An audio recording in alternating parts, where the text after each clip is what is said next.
Pessoal, antes de começar a assistir o vídeo, por favor não deixe de dar um like, pois ajudará muito no crescimento do canal. E se por acaso gostar do conteúdo, não deixem de se inscrever e ativar o sininho para não perder os próximos vídeos. Dado o recado, vamos para o relato.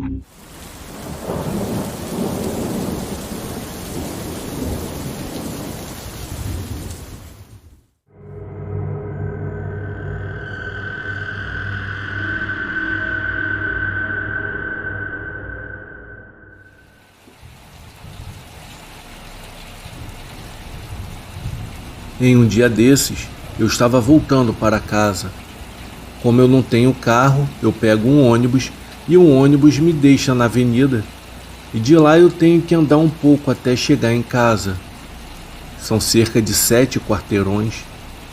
Já fazia um tempo que os poucos postes que tem na minha rua estavam com as lâmpadas queimadas, o que deixava a rua muito mais escura, apenas com as luzes fracas das casas iluminando um pouco a área.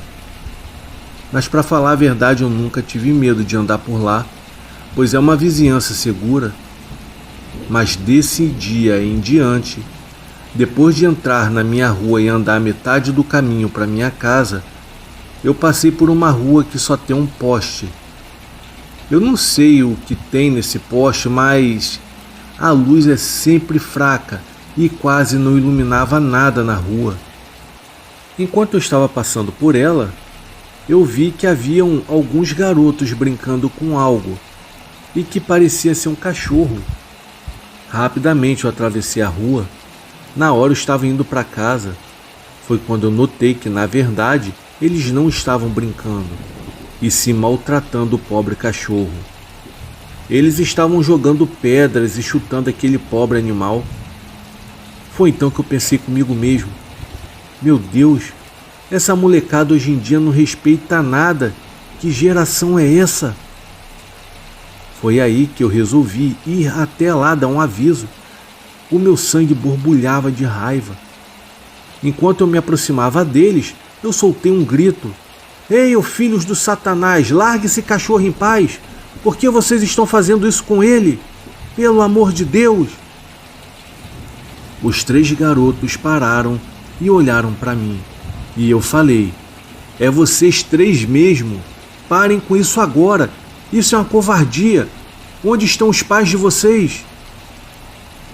Enquanto eu me aproximava, os 3 garotos se entreolharam e cochicharam algo que eu não pude ouvir. Eu já estava preparando aquele sermão quando, de repente, o cachorro aproveitou que a atenção deles não estava mais nele e saiu correndo. Ao fazer isso, ele ativou uma dessas luzes com sensor de movimento de garagem de uma das casas que havia lá do outro lado. Quando a luz acendeu, o meu coração quase que parou. O que pareciam ser 3 garotos não eram 3 garotos. Na verdade, eram 3 criaturas humanoides com peles escuras quase negras. Eles estavam vestindo trapos. Não tinham mais de 1,20 m de altura. Eram muito magros e as costas pareciam ter ossos saindo da pele.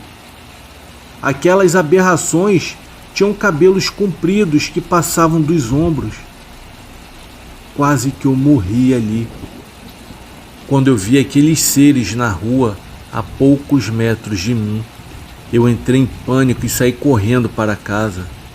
Foi então que um deles gritou alguma coisa e os outros 2 responderam algo no qual eu não conseguia entender. As vozes deles era algo assustador. Era muito grave e profundo. Parecia com a voz de um gigante daqueles filmes de ficção. O que mais me intrigava é que vinha daquelas criaturas que pareciam no primeiro instante ser crianças inofensivas. Eu olhei para trás e o meu medo só aumentou, pois eles estavam correndo atrás de mim. Eles corriam soltando aqueles gritos num tom grave que pareciam mais um trombone desafinado. Depois de 2 quarteirões, eles, graças a Deus, pararam de me perseguir e assim eu cheguei em casa.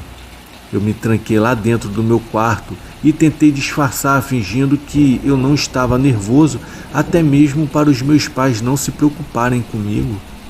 Mas também porque eu sabia que aquilo não seria algo que eu pudesse explicar facilmente para eles. Quem queria acreditar naquela história? Depois desse fatídico dia, eu acabei mudando a minha rota que eu sempre fazia para voltar para casa. Mas eu já havia passado por aquela rua mais algumas vezes durante a noite, mas graças a Deus eu nunca mais vi aqueles seres tenebrosos. Eu não sei por que eles estavam lá ou por que estavam maltratando aquele cachorro. É algo que na verdade eu nunca irei saber. Nunca mais vi aquele cachorro também, e espero que aqueles diabinhos não tenham ido atrás daquele pobre animal, depois que eles infelizmente me botaram para correr ao ponto de quase morrer infartado. Boa noite.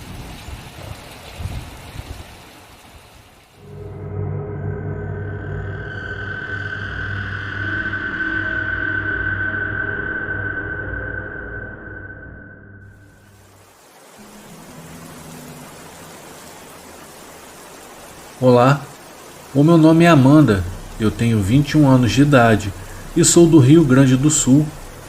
Eu gostaria de compartilhar a história da minha tia, irmã da minha mãe. Isso foi em meados do ano de 2008 a 2009.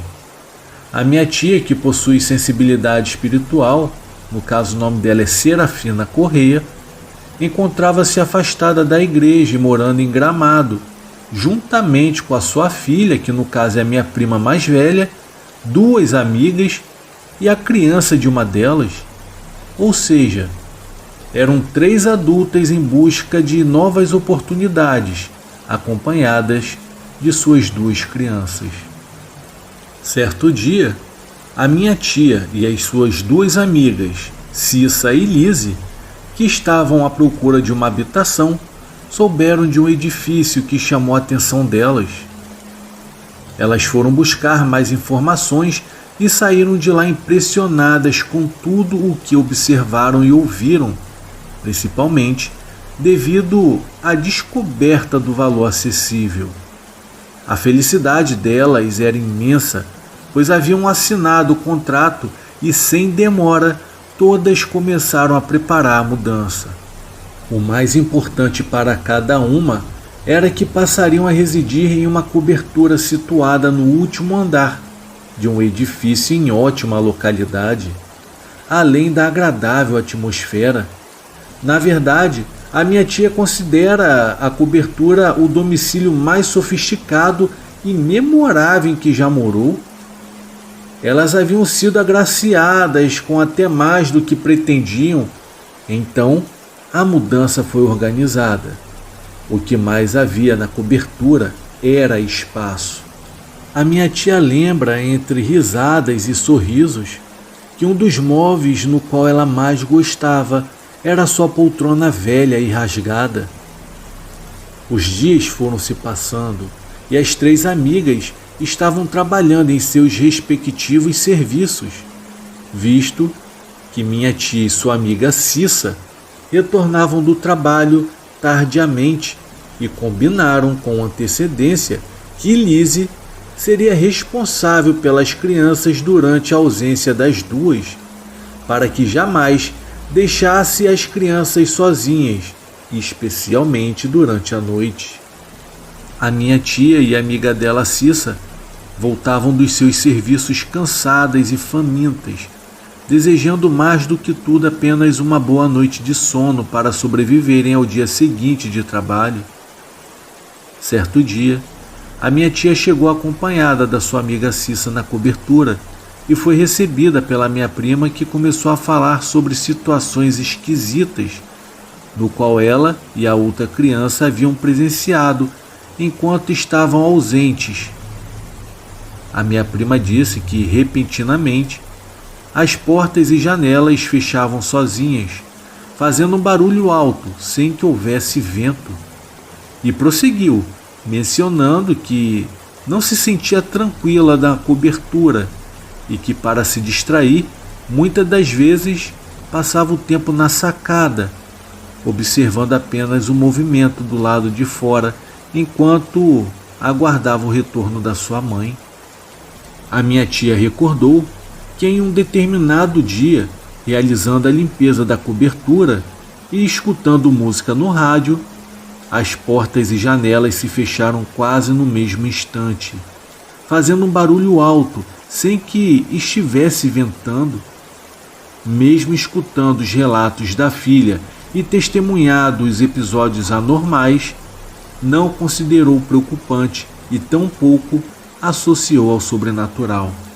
Mas em uma noite em particular, da primeira semana habitando a cobertura, após todas se acomodarem para dormir, inesperadamente, em meio ao silêncio da madrugada, iniciou-se um barulho específico de alguém andando com salto alto para lá e para cá. Era como se estivesse indo e voltando sem intervalo.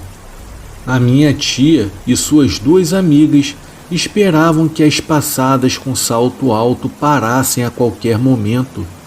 Porém, a madrugada passava e o barulho não parava.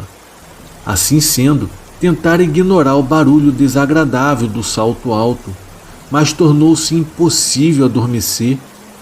O máximo que conseguiram foi cochilar por pouco tempo. De manhã, as três amigas sentiram a mesma chateação e indisposição em virtude da péssima madrugada. A minha tia e a amiga Cissa retornaram do trabalho mais cansadas do que o habitual, pensando em recuperar a madrugada de sono perdida que afetou o desempenho no trabalho. E no decorrer da madrugada, a minha tia passou a sonhar com uma figura de uma mulher sentada em sua poltrona, com as costas viradas para ela, bloqueando a sua passagem. A minha tia fazia perguntas sobre a mulher e pedia para que ela a deixasse passar, porém, a misteriosa mulher permanecia imóvel e em silêncio. Quando a minha tia acordou do seu sonho ou pesadelo, sentiu-se incrédula ao ouvir o barulho dos passos com salto alto ecoando novamente, e mais uma vez atrapalhando o sono de todas. Mesmo passando alguns dias, a situação continuava ruim, pois não havia mais sossego para elas, ocasionando em um estresse absurdo, até que as três amigas reuniram-se para conversar seriamente e decidir o que se fazer a respeito da vizinha com os saltos barulhentos. Gurias, não podemos continuar aturando isso. Qual é o problema dessa mulher? Por que não tira o salto alto para andar? Precisamos dormir para poder trabalhar, disse a minha tia bem nervosa. Cissa e Lise concordaram com a minha tia na mesma hora e decidiram acompanhá-la para reclamar ao síndico do edifício.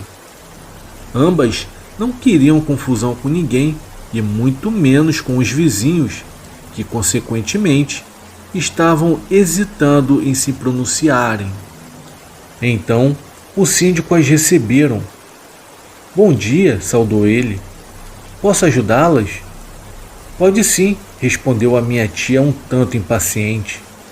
Ô moço, a gente acorda cedo para ir trabalhar e chegamos em casa tarde. Quando é de madrugada, a vizinha do andar de cima faz um barulho danado andando com aquele salto alto dela. Ninguém consegue mais dormir, tão inferno. Olha, gostaríamos que o senhor falasse com ela se for possível.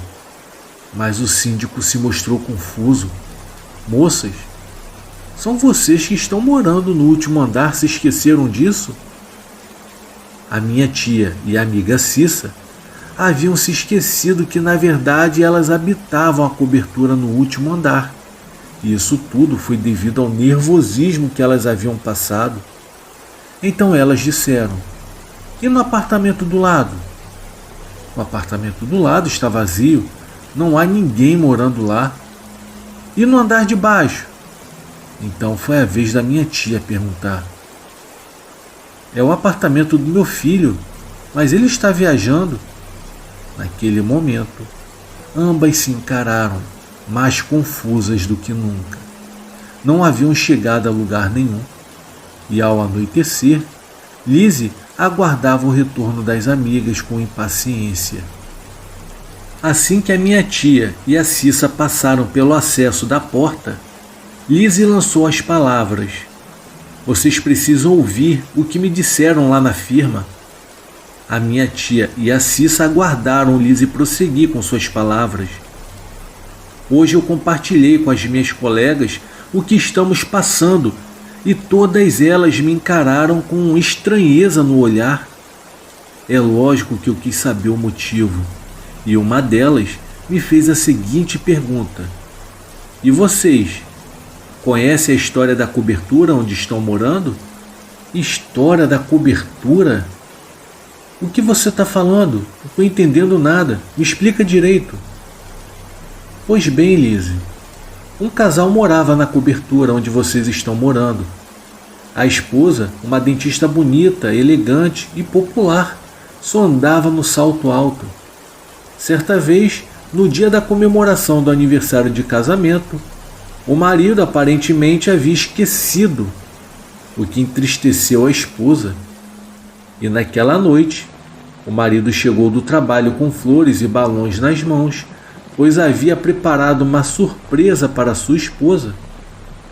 No entanto, ele a encontrou enforcada na cozinha. Ela tinha depressão severa. Desde então, ninguém consegue permanecer muito tempo morando lá onde vocês estão." A minha tia e a Cissa arregalaram os olhos em horror com a história. "Você sabe que eu estou tendo pesadelos com a mulher", disse a minha tia. Cissa e Lizzie apenas acenaram que sim. Após isso, ninguém mais quis continuar residindo na cobertura. Ainda assim, tiveram que permanecer por mais algum tempo até encontrarem um outro lugar. Um fato interessante é que depois que souberam o segredo da cobertura, o barulho dos passos com salto alto simplesmente parou. Na realidade, com barulho ou sem barulho, passaram a sentir aflição para tentar mudar de lá o mais rápido possível. E ainda por cima, a minha tia e a Cissa souberam que a Lizzie deixava as crianças sozinhas na cobertura para passear no shopping, enquanto elas estavam trabalhando, o que enfureceu as duas ainda mais. A minha tia acredita que o síndico certamente sabia do sinistro ocorrido na cobertura, porém manteve em segredo dos moradores, até mais por conveniência. Essa é uma das piores lembranças que a minha tia teve de tão apavorante que foi na época. No entanto, ela afirma que se estivesse frequentando a igreja, com certeza ela teria tido mais fé no coração e com isso ficaria forte o suficiente para expulsar o mal enraizado naquela cobertura. O conselho da minha tia é sempre buscar conhecer a história da sua habitação e não ignorar as normalidades, pois o maligno é sorrateiro, mas Deus está além de tudo e de todos. Enfim, de todas as histórias da minha tia, essa é a minha preferida.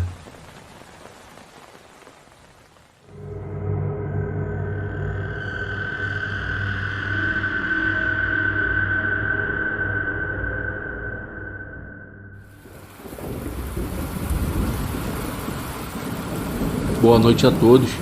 O meu nome é Remilson. Esse fato ocorreu em julho de 1999, mais precisamente no dia 21, às 21 horas.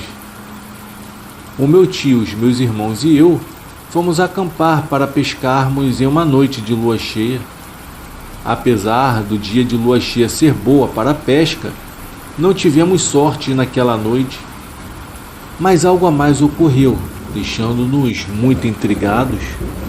O local era uma represa e não havia barca alguma à nossa volta, muito menos por perto. O meu tio foi o primeiro a lançar a isca na represa, seguido por mim e pelos meus 3 irmãos. Não havia sinal dos peixes comerem as nossas iscas, mas todas as vezes que retirávamos a isca da água, ela retornava suja de sangue. Num primeiro momento, começamos a pensar na hipótese dos peixes se machucarem com a fina ponta dos anzóis. A dificuldade de entender aquela situação era muito grande, pois independentemente de jogarmos a isca no mesmo lugar ou em outro lugar diferente, o anzol retornava sujo de sangue e cada vez mais sujo. O mais estranho é que nós não sentíamos as nossas varas de pesca balançarem quando o peixe é fisgado. Até que em uma certa hora, o meu tio, bem intrigado com a situação, resolveu checar mais de perto e pulou na represa a fim de tentar achar alguma explicação. Ele mergulhou por diversas vezes e quando saiu da água, o seu corpo estava coberto com sangue. Aquela cena nos deixou perplexos. Então lançamos um balde com uma corda para recolhermos um pouco daquela água da represa, pois já estávamos suspeitando de que a água na verdade estivesse com aquele tom avermelhado devido à poluição ou até mesmo algum produto químico de uma possível empresa. Mas quando puxamos o balde com uma certa quantidade de água, nós iluminamos com a lanterna e percebemos que a água na verdade estava limpa. Nesse instante, o meu irmão observava algo estranho boiando na represa. Parecia um saco de lixo, mas devido à escuridão, não conseguíamos ter noção do que era. A nossa lanterna não clareava naquela distância, então decidimos colocar o carro mais próximo da represa para usarmos os faróis, achando que conseguiríamos ver o que era aquela coisa estranha que estava flutuando na água. E assim fizemos. Acendemos o farol alto na direção daquela coisa, mas para nossa surpresa, o objeto sumia cada vez que acendíamos o mesmo. Foi aí que começamos a ficar com um pouco de medo e decidimos parar de pescar para acender o nosso churrasco, pois já estávamos com fome e frio. No entanto, devido ao frio e ao vento forte no local, estava muito difícil de acender a churrasqueira improvisada com pedras grandes que encontramos nas imediações da represa. Como estava praticamente impossível de acender a churrasqueira e não tínhamos levado álcool porque havíamos esquecido, o meu tio resolveu então tirar um pouco de combustível do seu carro. Colocamos a mangueira no tanque de combustível, o meu tio puxou forte com a boca e abaixou a mangueira dentro de uma garrafa PET de 2 litros. Ao tampar a garrafa, ele percebeu que em vez da gasolina, havia 1 litro de sangue puro. O medo ali tomou conta da gente imediatamente e fomos arrumar rapidamente as nossas coisas com pressa para irmos embora daquele local. Quando meu tio foi dar a partida, o carro não pegava. Começamos a imaginar que o tanque na verdade estava tomado por sangue. A pescaria já estava parecendo uma noite de terror, ainda mais com aquela lua cheia. Após alguns minutos de desespero e sem nenhum sentido para o que estava acontecendo, os faróis do carro se apagaram também. O meu tio se aproximou novamente da ignição para dar partida, mas no momento em que ele se aproximou, o carro ligou misteriosamente e sozinho. Nesse instante, uma criatura horrenda pulou no capô do carro. Não conseguíamos identificar se era uma pessoa ou algum animal selvagem. E saímos, corremos dali como nunca para longe daquele local, até voltarmos a uma estradinha que dava acesso a uma outra estrada, onde havia um carro da polícia que passava por perto. Aproveitamos para relatar os fatos para o policial. Foi quando ele nos disse que aquela era uma região extremamente mal assombrada e que poucas pessoas frequentavam aquele local desde que uma criatura estranha atacou uma família que morava numa casa próxima. Ao ouvirmos aquilo, só retornamos para pegarmos as nossas coisas no dia seguinte. Até hoje, aquela noite não sai da minha cabeça. Se era realmente um animal, ou se era uma pessoa, ou se era um verdadeiro mal. Boa noite.